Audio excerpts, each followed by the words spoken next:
Hello everyone, మీరు చూస్తుంది Suman TV. నేను మీ కీర్తి. క్యాన్సర్, వామ్మో పదం వింటేనే చాలా భయంగా ఉంది. చాలా ప్రామినెంట్ అండ్ చాలా కామన్గా వినిపిస్తున్న డిజీజ్ అయిపోయింది. అండ్ స్పెషల్గా ఈ వీడియోలో మనము అసలు haves and have nots of cancer disease అంటే చాలా రకాల ఇన్ఫర్మేషన్ మనకి ఇప్పుడు మార్కెట్లో కనిపిస్తూ ఉంది. ఇది తినాలి, ఇది తినకూడదు, ఇదే తినాలి, దీనివల్ల వస్తుంది, దానివల్ల వస్తుందని. ఈ వీడియో ద్వారా మీకు గన్ షాట్ ఆన్సర్ దొరుకుతుంది. బికాస్ నా ఎదురుగుండా కూర్చున్నారు ప్రముఖ ఆంకాలజిస్ట్ డాక్టర్ మోహన్ వంశీ గారు. నమస్తే సార్. నమస్తే అండి. Sir, as I just said, చాలా మోస్ట్ కామన్ డిసీజ్ అండ్ చాలా ప్రామినెంట్ అయిపోయింది. ఆఫ్టర్ కరోనాతో అసలు ఎక్కడో విన్న దాని గురించి చాలా తరచుగా వింటున్నట్టుగా అనిపిస్తుంది సార్. సార్, మరి ఎలా సార్ వీటిని తగ్గించడం, ప్రివెన్షన్ మెజర్స్ ఏం తీసుకోవాలంటారు? Most important preventive measure lifestyle changes. మనం తీసుకునే ఆహారం, మనం తీసుకునే అన్ని రకాల ఆహార పదార్థాలు కూడా క్యాన్సర్ కారకాలుగా ఉంటున్నాయి. ఇప్పుడు మనం తీసుకునే ఫుడ్, భారతదేశంలో క్యాన్సర్ ఇన్సిడెంట్స్ అన్నిటికన్నా పంజాబ్ రాష్ట్రంలో ఎక్కువ. ఎందుకు? కారణం ఏంటంటే మొదటగా వాళ్ళు ఫర్టిలైజర్స్, పెస్టిసైడ్స్ వాడింది వాళ్ళే. ఓకే. హైయెస్ట్ ఈల్డ్ కోసం, గ్రెయిన్స్ దీనికోసం వాళ్ళు ఫెర్టిలైజర్స్, పెస్టిసైడ్ వాడింది వాళ్ళే. అందువల్ల అక్కడంతా కూడా గ్రౌండ్ వాటర్తో సహా అంతా కలుషితం అయిపోయాయి. ఇప్పటికి కూడా వాళ్ళు 2 crops, 1 rice, 1 wheat crop ఉంటుంది. వాళ్ళకి మనలాగా తుఫాన్లు ఉండవు, చక్కటి క్రాప్ వస్తుంది. Richest state in the country. So richest state, obviously they eat rich food, lot of fatty food, processed meats, processed foods, alcohol, drugs, in addition to fertilizers, pesticides. No wonder పంజాబ్లో cancer incidence చాలా ఎక్కువగా ఉంది. So ఈ processed foods అన్నీ కూడాను హానికరం అండి. ఉదాహరణకి జస్ట్ సింపుల్ తీసుకుందామండి. మీరు రోజు మూవీ హాల్లో తినే పాప్కార్న్ని మైక్రోవేవ్ ఓవెన్లో వెయిట్ చేస్తారు. అప్పుడు అనేక రకాలైన ఆక్టనోయిక్ యాసిడ్స్ దాంట్లో ప్రొడ్యూస్ అయ్యి అవన్నీ లివర్ క్యాన్సర్కి, బ్లాడర్ క్యాన్సర్కి దారితీస్తాయి. తెలుసా మీరు రోజు మీ పిల్లలకు పెట్టే పాప్కార్న్లో ఇంత విషయం ఉందని? లేదు సార్. మీరు రోజు కూల్ డ్రింక్స్ తాగేస్తుంటాం. ప్రపంచంలో అందరికన్నా ఎక్కువ కూల్ డ్రింక్స్ తాగేది మన దేశమే. యునైటెడ్ స్టేట్స్ కన్నా, యూరోప్ కన్నా ఎక్కువ తాగేస్తున్నాం కూల్ డ్రింక్స్. అన్ని కూల్ డ్రింక్స్లో కూడా మీరు ఎన్నో రిపోర్ట్స్ వచ్చాయి, దాంట్లో పెస్టిసైడ్ అవశేషాలు ఉన్నాయి, అన్ని రకాల అవశేషాలు ఉన్నాయి. అవే కాకుండా కూల్ డ్రింక్స్లో హై షుగరీ కంటెంట్ ఉంటుంది. ఈవెన్ డైట్ డ్రింక్స్లో కూడా షుగర్ కంటెంట్ ఎక్కువే ఉంటుంది. వీటన్నిటి వలన ఈ హై షుగర్, డెఫినెట్లీ షుగర్, చాలామంది అడుగుతుంటారు క్యాన్సర్ పేషెంట్స్ నన్ను, షుగర్ తీసుకుంటే క్యాన్సర్ పెరిగిపోతుందంట కదా, క్యాన్సర్ వచ్చిన వాళ్ళు షుగర్ తినకూడదంట కదా. అది కరెక్ట్ కాదు. అన్ని మితాహారం తీసుకోవాలి. ఎవ్రీథింగ్ ఇన్ మోడరేషన్ ఉండాలి. కానీ మోడరేషన్. మనకి కార్బోహైడ్రేట్ అవసరం, ప్రోటీన్ అవసరం, ఫ్యాట్ అవసరం, ఆయిల్ కూడా అవసరమే.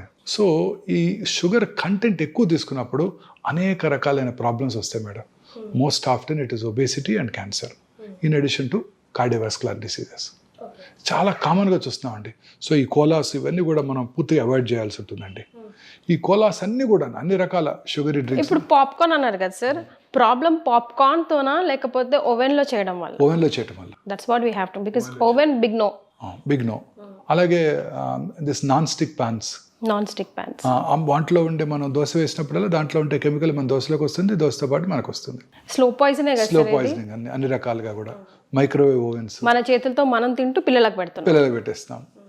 ప్లాస్టిక్ సెషెస్లో మనం స్టోర్ చేస్తున్నాము, ప్లాస్టిక్ కప్స్లో మనం తాగుతున్నాము కాఫీ. ఇవన్నీ కూడాను డెఫినెట్గా ప్లాస్టిక్, పొద్దున్నే లెగిస్తే plastic mug, plastic brush, synthetic toothpaste, వేడి నీళ్ళు ఆ ప్లాస్టిక్ బకెట్లో, ఆ ప్లాస్టిక్స్ మనలోకి వస్తున్నాయి. ప్లాస్టిక్ నానో పార్టికల్స్ అనేక రకాల ఫుడ్ పార్టికల్స్లో ఉంటున్నాయని సైంటిస్టులు రోజు చెప్తున్నారు. Food scientist, food safety authorities అనేక రకాలైన ఈ ప్లాస్టిక్ యూసేజ్. మార్నింగ్ లేవగానే కార్లోకి వెళ్తాము, కార్లోకి వెళ్ళగానే it's all full of plastic inside. మన సమ్మర్ హీట్లో ఆ ప్లాస్టిక్లో ఉన్న కొన్ని సబ్స్టెన్సెస్ ఎవాపరేట్ అయ్యి అవన్నీ టాక్సిక్ గ్యాసెస్ మనం రోజు ఇన్హేల్ చేస్తున్నాం. In addition to automobile pollution, మన రోజు ఉండే ఆటోమొబైల్ పొల్యూషన్తో పాటు ఈ ప్లాస్టిక్ పొల్యూషన్. మీరు సిగరెట్ తాగక్కర్లేదు, పంజగుట్ట చౌరస్తాలో 5 నిమిషాలు నుంచుంటే చాలు, 50 సిగరెట్స్ తాగినంత మీకు ఇల్ ఎఫెక్ట్స్ వచ్చేస్తాయి. సో అన్ని రకాలుగాను ఈ ఆటోమొబైల్ పొల్యూషను, ఫుడ్ పొల్యూషను, ఇవన్నీ కూడా మనకి అనేక రకాలుగా క్యాన్సర్ అవడానికి దోహదం చేస్తున్నాయి. అన్ని రకాల ఇండస్ట్రీస్ అండి. ఇప్పుడు ఉదాహరణకి రామగుండమే తీసుకుందామండి. Open cast mines, coal burn చేయడం జరుగుతుంది.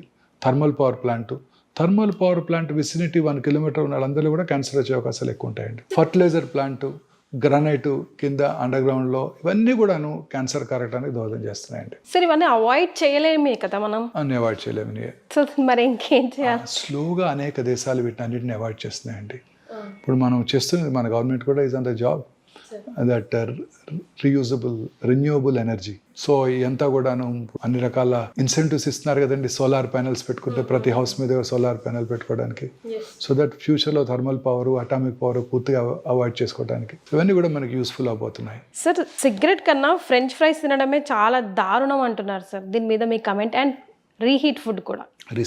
Yes, so reused oils, reheated foods, especially non vegetarian items, French fries ఇవన్నీ కూడా డేంజరస్ అండి.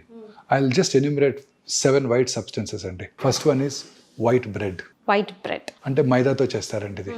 వైట్ ఫ్లోర్ అంటే మైదానే. ఈ మైదా తయారీలో అనేక రకాలైన కెమికల్స్ వాడుతుంటారండి. ఆ కెమికల్స్ అన్నీ కూడా కార్సినోజెన్సే. అన్ని రకాల కెమికల్స్ కూడా కార్సినోజెన్సే. మైదా తయారీ అంతా కూడా కెమికల్ కార్సినోజెన్స్. సార్ కానీ మనకన్నా వెస్టర్న్ కంట్రీసే కదా సార్ వైట్ ఫుడ్ మీద, ఈ మైదా స్పెషల్లీ బ్రెడ్స్ మీద ఎక్కువ.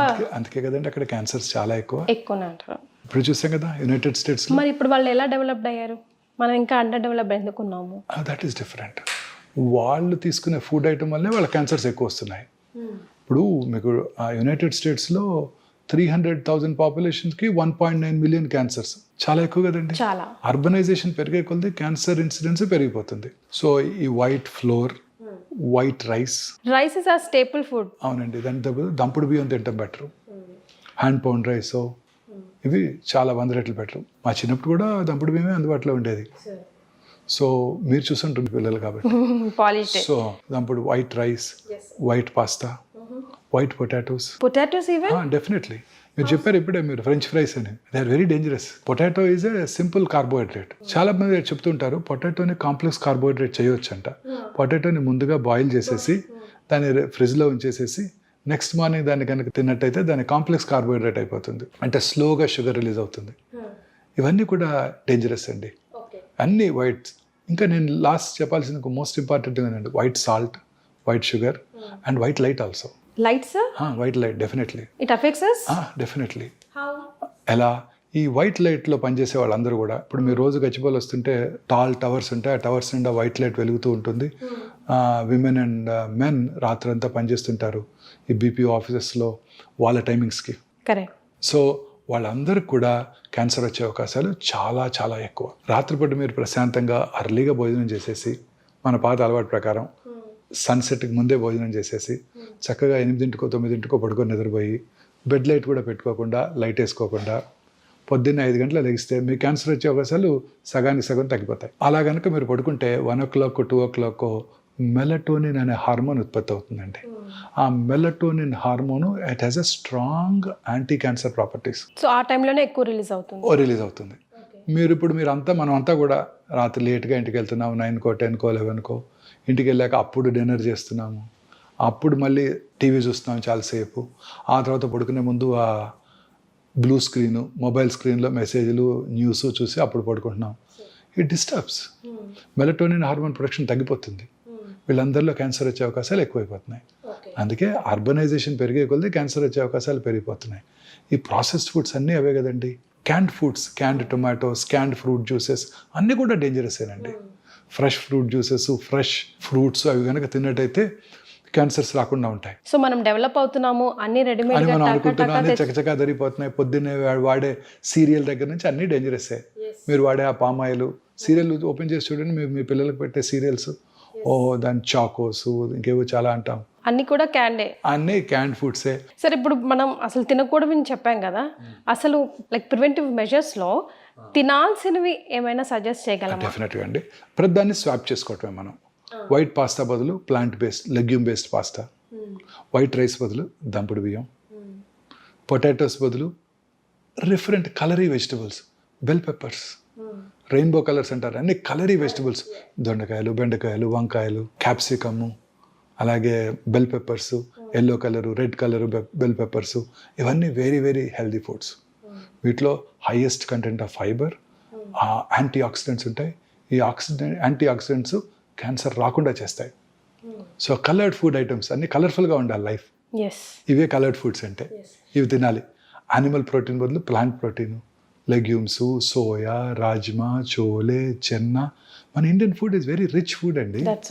మన Indian food is very rich food. మనం తినే పెసరట్టు, మూంగ్ దాల్, గ్రీన్ గ్రామ్తో చేసే pesarattu, very rich food. White rice బదులు ఇడ్లీ, వైట్ రైస్ బదులు బ్రౌన్ రైస్తో చేసుకుందాం, లేదా పార్బాయిల్డ్ రైస్తో చేసుకుందాం, లేదా ఓట్స్తో ఇడ్లీ చేసుకుందాం.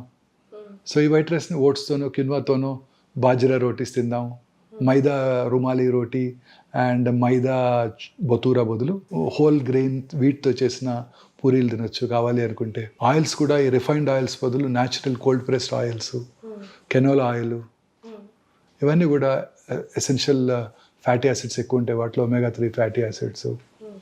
తర్వాత సీ ఫుడ్స్ వాటిలో highest content of omega-3 fatty acids ఉంటాయి, సాల్మన్ వాటిల్లో. సో ప్రపంచంలో అత్యధికంగా ఎక్కువ కాలం బతికే వాళ్ళు ఎవరో తెలుసా మీకు? జాపనీస్, స్పానియార్డ్స్. వాళ్ళు తినేదే సీ ఫుడ్ అని. ఓకే. వాళ్ళు ఫైబర్ ఎక్కువ తింటారు.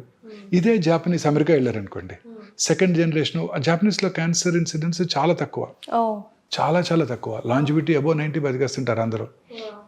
They work hard and they eat very healthy food. ఇదే జాపనీస్ అమెరికా వెళ్ళారనుకోండి, వాళ్ళ పిల్లల్లోనూ వాళ్ళ గ్రాండ్ చిల్డ్రన్లోనూ మళ్ళీ క్యాన్సర్ ఇన్సిడెన్స్ ర్యాపిడ్గా పెరిగిపోతుంది. So Nigerians suppose to very developed country once upon a time in ఆఫ్రికాలో. నైజీరియాలో incidence of colon cancer is 1 per 100,000 population. అదే న్యూయార్క్ సిటీలో 200 per 100,000 పాపులేషన్, 200 times ఎక్కువ. ఇదే నైజీరియన్స్ అమెరికా వెళ్ళి సెటిల్ అయిపోయారు అనుకోండి, వాళ్ళలో మళ్ళీ ఆ క్యాన్సర్ ఇన్సిడెన్స్ కూడా ర్యాపిడ్గా పెరిగిపోతుంది. సో లైఫ్ స్టైల్ డిజార్డర్ అని క్లియర్గా కనిపిస్తుంది. అర్బనైజేషన్ పెరిగే కొలది క్యాన్సర్ ఇన్సిడెన్స్ ర్యాపిడ్గా పెరిగిపోతుంది. రూరల్ ఇండియాలో 60-70 per 100,000 పాపులేషన్ క్యాన్సర్స్ ఉన్నట్టయితే, ముంబైలో ఇట్ ఈస్ 150-170 per 100,000 పాపులేషన్, శాన్ ఫ్రాన్సిస్కోలో 500-600 per 100,000 పాపులేషన్. సో అర్బనైజేషన్ పెరిగే కొలది క్యాన్సర్ ఇన్సిడెన్స్ ర్యాపిడ్గా పెరిగిపోతుంది. అలాగే లాంజివిటీ పెరిగే కొలది కూడా క్యాన్సర్ ఇన్సిడెన్స్ పెరిగిపోతుంది. 80 సంవత్సరాల వయసు ఉన్న స్త్రీలు జూబిలీస్లో 100 మంది ఉన్నారనుకోండి, అందులో 10 మందికి బ్రెస్ట్ క్యాన్సర్ ఉంటుంది. 90 సంవత్సరాల వయసు ఉన్న స్త్రీలు జూబిలీస్లో 100 మంది ఉన్నారనుకోండి, వాళ్ళలో 16 మందికి బ్రెస్ట్ క్యాన్సర్ ఉంటుంది. సో ఇలా మన ఫుడ్ ఐటమ్స్ని మనం చేంజ్ చేసుకోవాలి. ఈ వైట్ రైస్ని బదులు ఇవి, వైట్ పాస్తా బదులు ప్లాంట్ బేస్డ్, మన ట్రెడిషనల్ ఫుడ్, మన గ్రాండ్ మదర్ తిన్న ఫుడ్ అన్నమాట. యానిమల్ ప్రోటీన్ బదులు వెజిటబుల్ ప్రోటీన్స్, వైట్ షుగర్ బదులు natural sugars, honey, stevia, jaggery ఇవి వాడుకోవచ్చు. అలాగే వైట్ సాల్ట్ బదులు lot of herbicides, lemon juice ఇవి వాడుకోవచ్చు వైట్ సాల్ట్ తగ్గించడం కోసం. సాల్ట్ కన్సంప్షన్ పూర్తిగా తగ్గిపోవాలండి. అన్ని రకాల జబ్బులకి ఈ వైట్ షుగర్, వైట్ సాల్టే కారణం, వైట్ రైస్తో పాటు. మన సౌత్ ఇండియాలో హైయెస్ట్ అనేది ఈ మూడే. మనం వైట్ ఫ్లోర్తో చేసే స్వీట్స్, మనం తినే స్వీట్స్ అన్నీ కూడా white flour, pastries, burgers, pizzas అన్నీ వైట్ ఫ్లోర్తో చేసేవే. పైగా మనం తినే ట్రెడిషనల్ స్వీట్స్ కూడా, ఎక్సెప్ట్ కొన్ని బేసిన్ లడ్డు అలాంటివి తప్ప మిగతా అన్ని కూడా వైట్ ఫ్లోర్తో చేసేవే, ఇంక్లూడింగ్ గులాబ్ జామున్ అన్నీ వైట్ ఫ్లోర్తో చేసేవే. ఇవన్నీ డేంజరసేనండి. సో ఫైబర్ కంటెంట్ ఎక్కువగా ఉండే ఫుడ్ తీసుకోవాలి మనం. ఇదే తీసుకున్నట్టయితే డెఫినెట్గా మనం క్యాన్సర్ రాకుండా చేసుకోవచ్చు. మన పిల్లలు ఎప్పటి నుంచే ప్రమోట్ చేయాలి, మన గ్రాండ్ చిల్డ్రన్ పిల్లల్లోనూ ఇప్పటి నుంచే ప్రమోట్ చేయాలి ఈ హ్యాబిట్స్. కోలాస్ని అవాయిడ్ చేయటం అన్నీ పూర్తిగా ఇప్పటి నుంచే మన స్కూల్స్లోనూ. It should be an educational item. Cancer is go to an epidemic proportion now.